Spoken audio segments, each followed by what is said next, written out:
Is breaking. Greetings and hallucinations, my fellow FAF players. As per your request, I have adjusted the screen resolution so now I can fit the entire game window into the Twitch feed window. I had tried to avoid doing this because the resolution difference from my monitor to what Twitch takes is a pretty good bit, and honestly, it makes me dizzy. But I think I can adjust to it. I have found a compromise, and it still works out pretty well, so hopefully this will fix some of the problems y'all had. Today, I have a 4v4 game, fairly high ranking on Mesmerizing Paradise. It is between, on the right-hand side, Keezer, V, Black Phoenix, and Soviet Pride. They are running the full spectrum: Aeon, Cybran, UEF, and another Cybran, no Seraphim. On the left side, we have Wrecked Machines, CAC Noob, Pocket Merlin, and last but not least, Route 2342. They also have a pretty good spread. They do have Seraphim.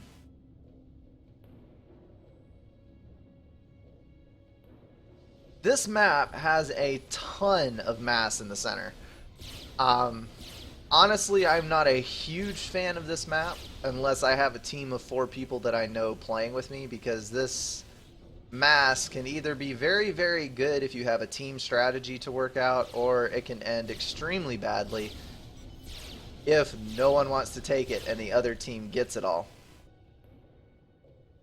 On this map, it's pretty common to see Navy. There's a lot of mass extractors outlying.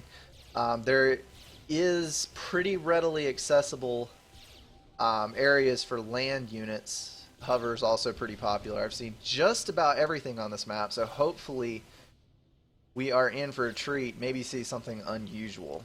I'm going to go ahead and bump up the speed as normal, and we'll be able to see what's going on. We do have a run-by. Lovely Cybran Mantis out, trying to get back here behind the lines and snipe off an engineer or 3. T1 Bomber out for V. Trying to micro it a little bit, but not having a whole lot of luck. Bomber making 2 bad passes and finally being shot down.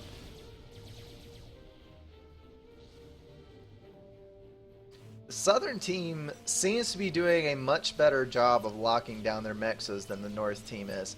Route 23 is airlifting engineers to all of his mass extractors.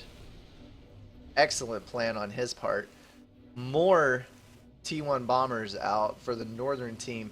Not a whole lot of air presence on the south as of yet. The bombers do have a chance of sneaking in for a couple of kills, although they will have to be careful for these interceptors.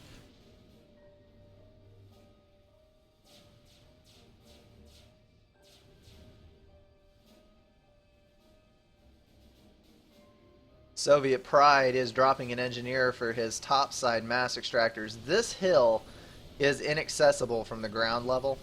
You have to either drop engineers on it or have a drone. I don't think there's any areas where it's possible to build a factory. The transport has been shot down on the right side, but not before Soviet was able to drop off an engineer. He will claim those 2 mass extractors. 2 engineers for Pocket Merlin coming in to pick up these 3 mechs across the archipelago.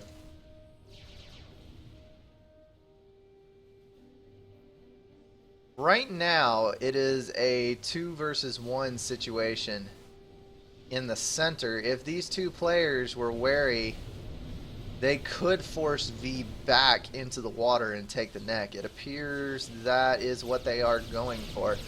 Keezer would be in a position to help, but he is headed the other way. This is a gun comm. Wrecked Machines does have the gun upgrade.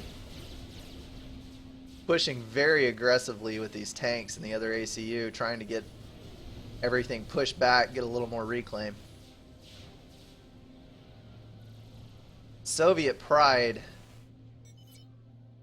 definitely has the upper hand over Root, but there are 2 air players for the Southern team.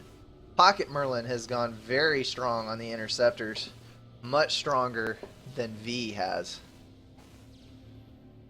T2 gunship out, in fact. He does have a tier 2 air factory. That is going to be pretty effective at raiding any outlying engineers, although there is an anti-air here. Soviet Pride playing it safe.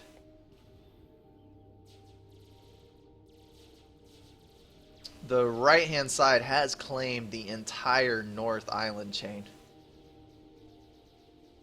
As of now, they have significantly more map control. The lovely Aeon with its hover units pushing across the bay here, although T1 point defense, this is very strong against Auroras. Although, the disadvantage of point defense is it can only sit in one place. Mantis running up, and they will put a very quick end to that.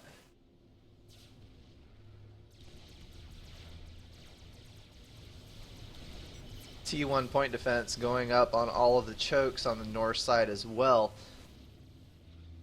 If wrecked machines were able to push out an arty or two, he would be able to take those pretty easily, but I don't think that is going to be a primary concern. I'm going to slow down for just a second to take a quick look at the teams. Soviet Pride definitely leading the eco race. He is at 152, all caps T2 mexes.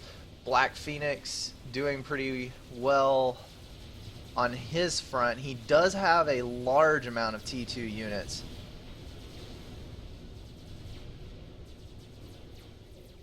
Second on eco is Root. Still has a couple of T1 mechs.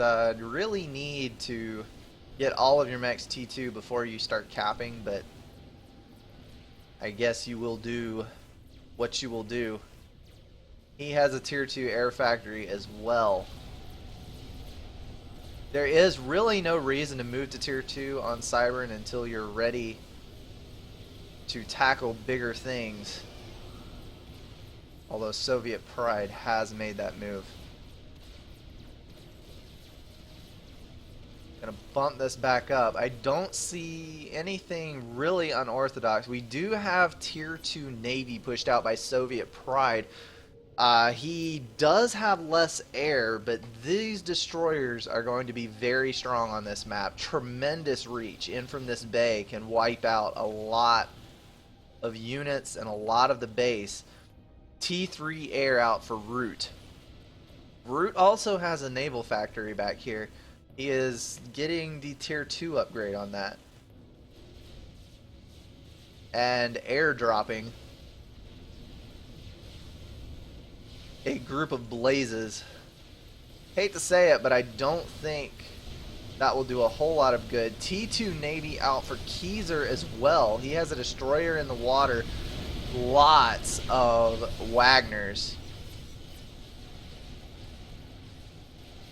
Pocket Merlin has gone T3 air as well. We have 2 players at T3.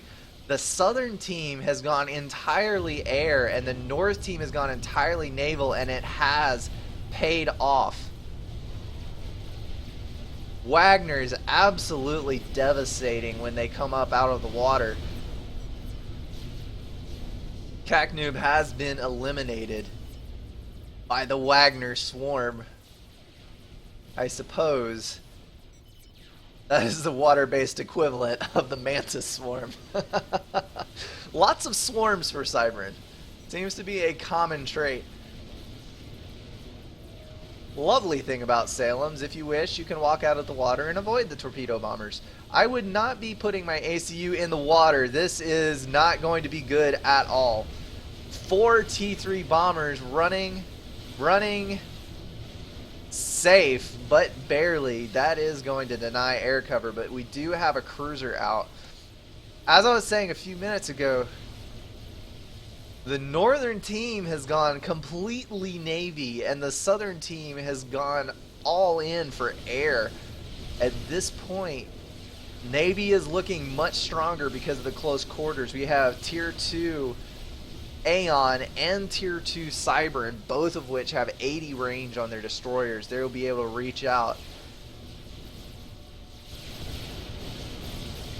Raid coming in on the left-hand side will be quickly dealt with. Keyser is going to, or not Keyser, Wrecked Machines is going to need a good plan very soon. Otherwise, he is going to be done for. That is a rapidly disintegrating base. Southern team is going to need to use its air control. This is the little NG that could. Who would have thought that a Tier 1 engineer would beat a Blaze? He is rapidly chowing down on Blaze number 2. Restores out for Root. Finally realizing that that engineer was killing him, but it is too late. Tier 2 Naval Factory is protected. I think that T1 engineer deserves a medal. Surviving with only 15 health, getting a kill versus a Tier 2 unit. Strategic Submarine, 2 strat subs out for Soviet Pride. Cybern strat subs do have stealth. They will not be able to see these in the water, will not be able to attack them unless they get Omni over top. It's going to be tough to hide them though because the Southern team still has air control. Galactic Colossus coming off the line for Pocket Merlin. This is going to be trouble. Seraphim Shields holding in the center. That is one thing Wreck Machines does have going for him. If I were him, I would be spamming floaty artillery to try and knock these, knock these destroyers back. Soviet Pride has pushed some hover flak, but unfortunately it is not going to be enough. Although Root making very bad choices in his targeting and losing his restorers, even though he could have saved them. Ooh, restorers. Looks like the Galactic Colossus is going to take a trip through the water.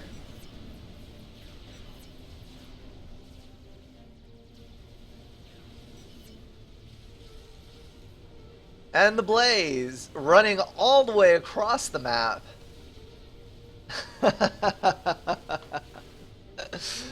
High ambitions, almost as high as that Tier 1 engineer. Still smoking, still assisting, hard at work.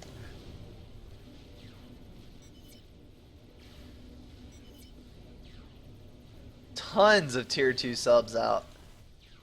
For Root, that is going to be extremely effective. At least at this point in the game, Soviet Pride largely relying on frigates at this point. He is going to need to push out some more destroyers or some subs. I would go destroyers to deal with these. This is a temporary solution. Any good player can counter subs quite easily, but they are very good for building quickly and pushing Navy back. T3 Navy out as well for V. Pushing out a Torrent. Absolutely overwhelming firepower on Torrents. They do not have the highest brute strength, but they do launch 10 TAC missiles at a time, and each one takes 2 TMD to shoot down. So, aiming at the front TMD in a line of TAC missile defense, it takes 20 plus, and you will still be able to hit. It would take probably 30 TMD to stop one Torrent. And of course, you can circumvent the TMD, just aim for a different spot. The reach on these is tremendous. I'm going to go ahead and click here. Torrent has the highest range of any naval vessel. It may be the same as the TAC missile range of the TAC subs, but it is much, much stronger. Again, I don't think I have ever seen a game play out this way. Strat Bombers out for Pocket Merlin.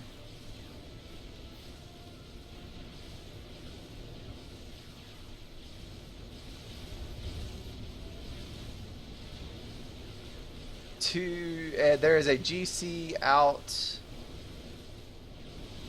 Oh, that's going to be close. No air to protect himself with. There are some SAMs in the back going to wing these bombers on the outside of their run. Forgive me, I did not see what happened to that GC that was headed across right here. I'm assuming it got taken care of, but I am not sure what it was taken care of by. Probably these Percivals and ACUs, if I had to guess. Monkey and GC online for the northern team. Single GC online for the southern team. Oh. Pushing out SAMs as fast as he can is not going to be enough. There goes the ACU. Now each team is missing one, but that was a hard hit. They're going to lose a GC and a fully developed base and a good chunk of T3 Navy for losing that player. That is going to be devastating. As I was saying earlier, I don't think I have ever seen a game play out this way, where one side went 90% Navy and the other side went, maybe 80% air. And you're basically having an air to Navy fight. Not really a whole lot going on otherwise, although that's about to change. We do have a Megalith and a Spider online for Keezer.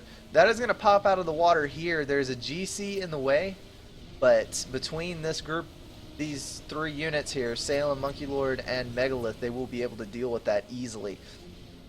T3 Torp Bombers trying to deal with the Navy on the northern side, but they still have not seen this. There is a strat sub on both sides. They need to get some scouts out. Right now, I think they're in a good situation considering the loss that the right-hand team took, but they definitely need to get a plan worked out here and not play defensively at this point. Soviet Pride is having a bit of eco trouble. He is power stalling by 2,500. He needs another T3 gen. And he does look good on the mass situation, but he has pushed out a Spider.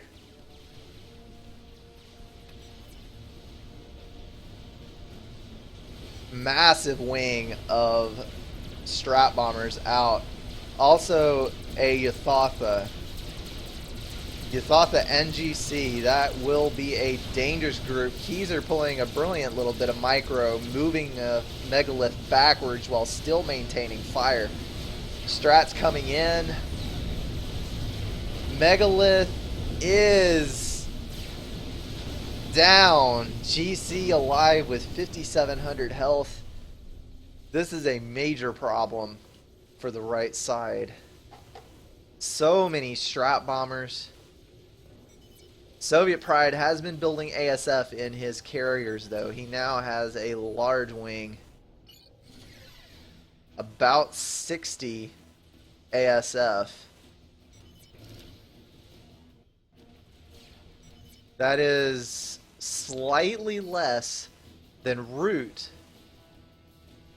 but I think it will do the job for Strat Bomber denial, although he will lose air over it because Pocket Merlin also has, looks like, about another 50 ASF.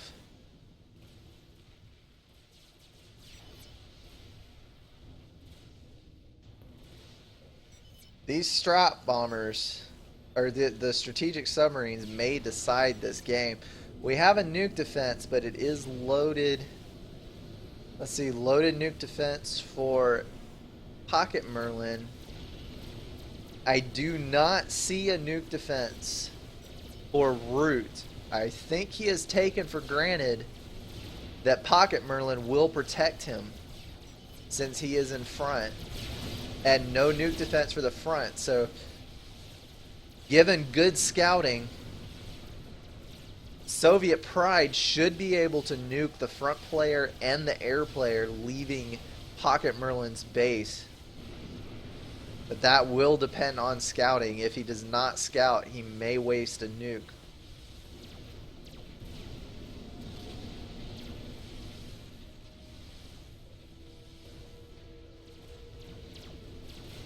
Northern team, Keyser has pushed another megalith.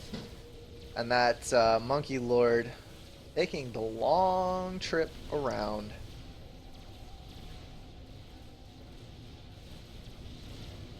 This is a deceptively large map. It does not look that big.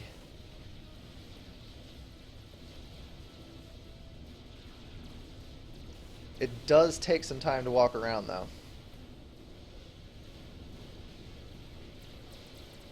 Another Yathatha out. For wrecked machines. That megalith is not looking healthy. Those strap bombers just tearing to shreds anything that the right hand side pushes out.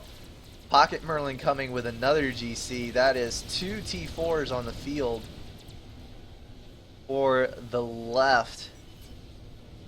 Massive group of Salems making landfall. All your subs are useless when nothing is in the water. Hopefully that flak will be enough to protect it, although there are so many strap bombers. So many strap bombers. Down to a handful of Salems left. More strats out for Pocket Merlin. I fear that this Monkey Lord is destined for doom should it try to come any closer. Strat subs are loaded. We are about to find out whether or not this is going to work. Strat bombers coming in, aiming for nuke defense. I am sorry I missed this. Nuke defense is down. Strat sub launches. Launch detected. Oh, that is going to hurt. Nuke defense is going to miss that one, I believe. 2 nukes is going to completely wipe out Root's base. He's pushed out his own strat sub in the back, but unfortunately he's just not going to have any eco to build it with. Poof. Units go bye-bye. That is a devastating turn of events. Root was in that nuke blast, losing a player, losing half the air. It's going to be very hard to turn around. We do have 2 Yathathas and a GC pushing up the mid. This is going to be very hard to stop. There's a megalith here, but oh, GC is down thanks to megalith. He should have turned and tried to kill that crucial mistake. That is sad to see. Critical mistake. There was a Percy drop. I'm terribly sorry, guys.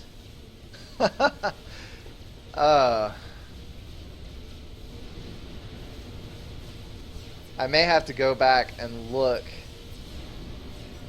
and add to the comments. Strat bombers coming in. I believe that was a Percival drop by Black Phoenix,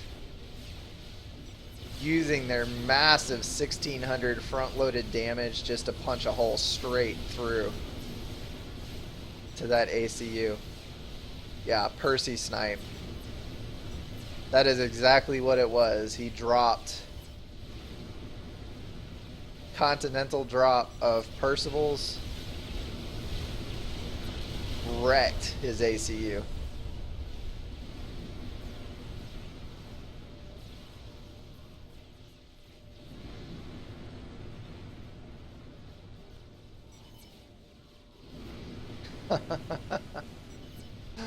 Oh, I feel bad about missing that.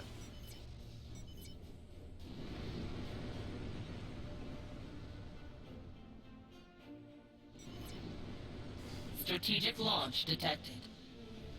Well, that is one way to end a game.